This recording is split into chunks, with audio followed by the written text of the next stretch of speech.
halkani waa deegaanka Xingorgor waxaa dadka deegaanka ka soo baxay maalmihii la soo dhaafay cabashooyinka ay ka mid yihiin cayayaanka loo yaqaan ayaxa.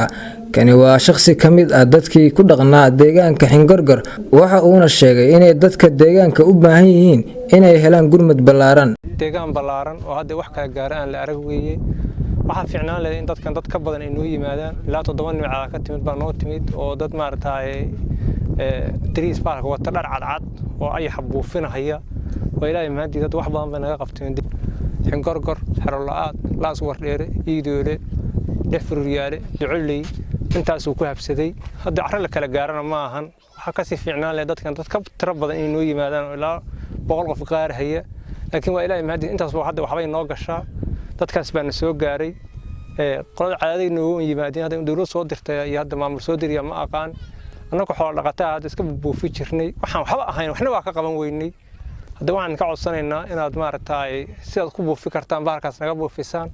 ilaa 2 biloodna ku soo afjarmi mahayo hawda oo duura oo hadda u badan yahay meelaha dadka badan hadda uu ka dhex baxay radii iyo beertaas hadda waa dhamaystay meesha hadda waa taas saxaro galbeed buu ka dhigay meel walba uu ku hagaagan saas uu ka dhigay meel naqlo taga saas uu ka dhigaya hadda qayr baa idin rajeynaya.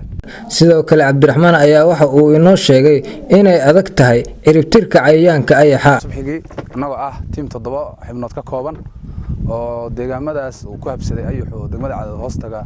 ayaan ka gacan siinay dadka shacabka oo ku habsaday haday beero lahaayeen iyo haday naq lahaayeen iyo haday xoolo lahaayeen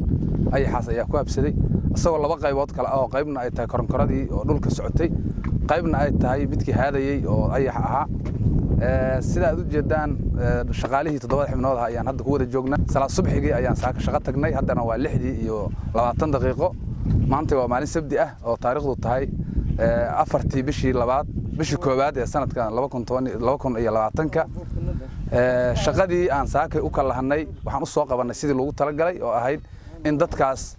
dhibaatada uu ku hayo oo beeralayda oo arileyda oo xoolalayda in laga caawiyo waxaan ka qaban karno waana buufinay ilaa hadda waxaan ku soo gaarnay shaqadii aan saaka salaad subxigii u istaagnay xilligaan ku soo gaarnay waxaan ka codsanaynaa shaqadaan shaqo aad u adag waayo qof kasta oo ka gacan sii kara inay ka gacan siiyaan dadkan masaakiinta oo naqi iyo baarihii loo ayaxaas uga habsaday inay ka gacan siiyaan ayaa ka codsanaynaa shaqadaan shaqo aad u adag waayo. magacaada ii sheeg. Saacid. ayaxii maanta tuuladan joogay yaa yimid dad ma yimid waa yimaadeen haye maxaa isbedel aragtay marka wax badan arag waa naga guurasayna min ka tagay ayaxii oo tuuladii hadda qaybuhu ka joog waa ka tagay waa tagay oo niman ay mid Soomaa oo buufinay dhar cad wato waa tahay wiilkana wuxuu ahaa dadka deegaanka